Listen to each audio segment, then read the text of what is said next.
Bonjour à tous, bonjour à toutes. Je voulais faire une vidéo en extérieur aujourd'hui, mais ça ne sera pas possible puisqu'il fait encore un peu frais. J'aurais voulu vous montrer le paysage, les tulipes, les narcisses, les jacinthes, mais ce sera pour une prochaine fois, peut-être cet après-midi, qui sait.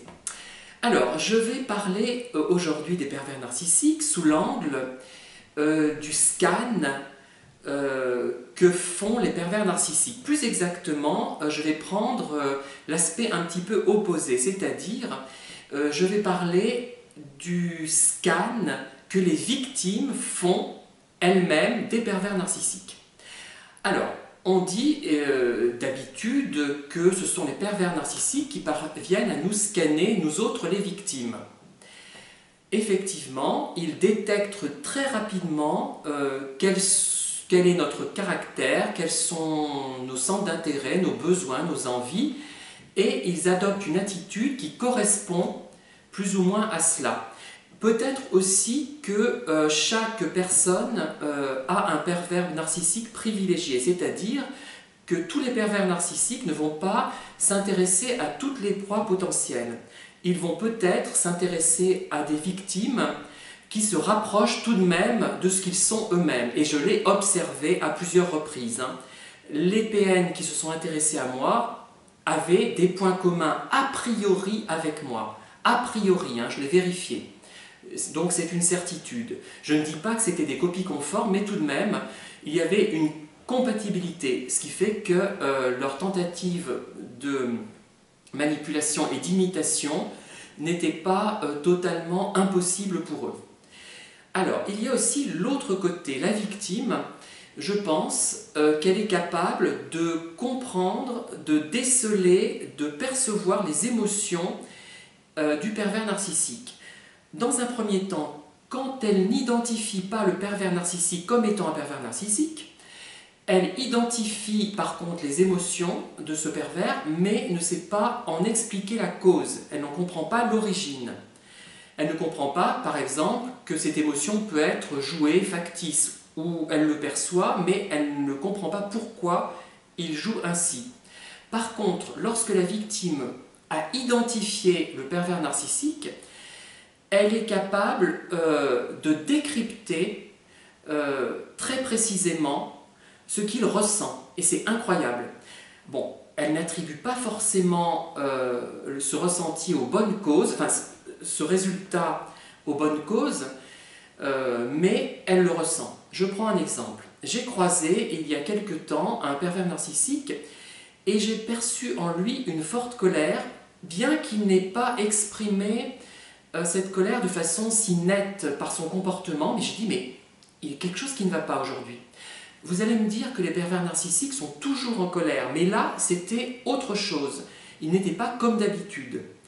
Et je me suis dit, il a dû se passer quelque chose. Effectivement, il s'était passé quelque chose, il y avait eu une sorte de petit incident, quelque temps avant, et il s'était mis très en colère.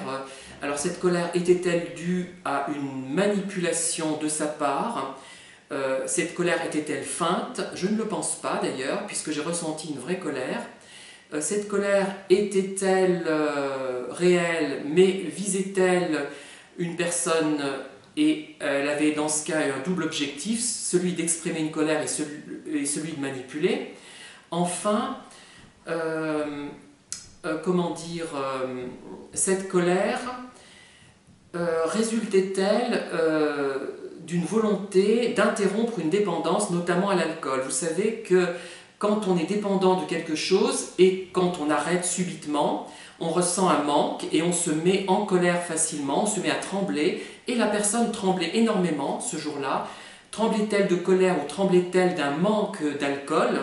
Je ne le sais pas, je l'ignore, mais toujours est-il que cette colère s'est manifestée. Je l'ai perçue avant même de savoir ce qui s'était passé auparavant. Je l'ai perçu après, quand la personne finalement était relativement calme, était retombée dans un calme relatif.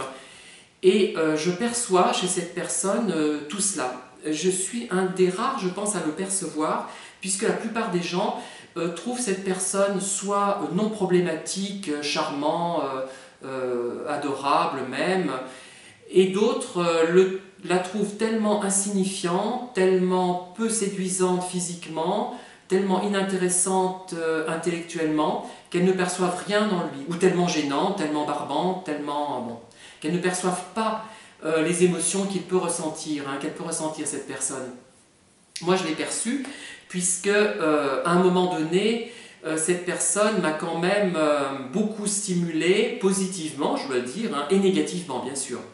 C'est-à-dire qu'elle a identifié, en me scannant finalement, quels étaient mes centres d'intérêt, quelle était ma personnalité, quels étaient mes désirs, mes aspirations. Elle me les a présentés en peu de mots, en peu de phrases, et j'ai été absolument charmé à un moment donné. Je me suis dit, mais c'est l'idéal qu'on me présente là, je suis ravi. Évidemment, je suis vite retombé sur terre à cause de l'alternance de ce qu'on appelle le chaud et le froid. Mais dans un sens, elle m'a vraiment stimulé et activé ma créativité, et cette activation perdure d'ailleurs.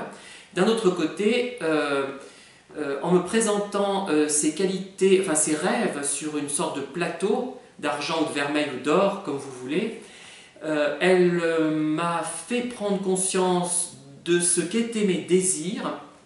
Ça m'a mis en colère aussi, parce que je sais que je ne pourrais peut-être pas les atteindre, ces désirs. Mais en même temps, cela m'a permis de les identifier avec certitude, et je sais maintenant quel manque je peux avoir, et je pense que je peux atteindre ces manques, les réaliser, me satisfaire d'une manière ou d'une autre, un jour ou l'autre. Donc ça m'a à la fois frustré, puisqu'elle m'a mis en évidence ces manques sans les combler, et d'un autre côté, elle les a mis en évidence, et je me dis, peut-être que je peux les combler, ces manques et ces insatisfactions. Et une fois que j'aurai comblé cela, j'aurai atteint finalement tous mes objectifs dans ma vie finalement. C'est ça qui est bien. Bon, je les ai atteints parfois en décalage, j'ai eu des choses que j'aurais aimé avoir plus tôt, mais quand je repense à ma vie, je me rends compte que j'ai eu tout ce que je voulais.